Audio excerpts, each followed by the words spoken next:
இந்திய கடல்ல தமிழ்நாட்டு மீனவர்களின் உயிரையும் மீன்பிடி உரிமையும் பாதுகாத்து கொடுங்க அப்படின்றாங்க.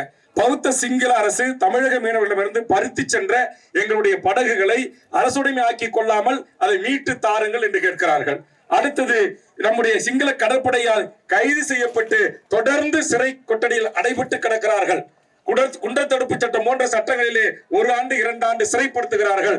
அவர்களை மீட்டு தாருங்கள், நிரந்தரமாக சிறைப்படுத்தாமல் இருப்பதற்கு உரிய ஒப்பந்தங்களை ஏற்படுத்துங்கள் என்று சொல்லுகிறார்கள். இதுவரையிலும் ஏற்படுத்தப்படவில்லை.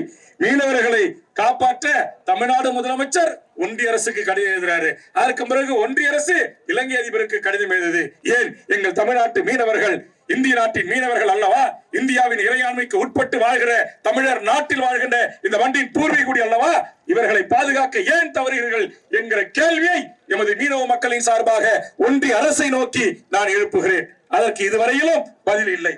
அதே போன்று இந்த 1900 லிட்டர் அதை ஒரு 4000 லிட்டரா எங்களுக்கு கொடுங்க, டீசல் மீனவர்களுக்கு வழங்கப்பட மானிய விலையை டீசல் கேட்கறாங்க. நான் கூட இரவு 2 மணிக்கு வந்துட்டு 2:30 மணிக்கு திரும்பும் போது அங்க ஒரு 10-20 கேன்ல டீசல் அடுக்கி வச்சிருந்தாங்க.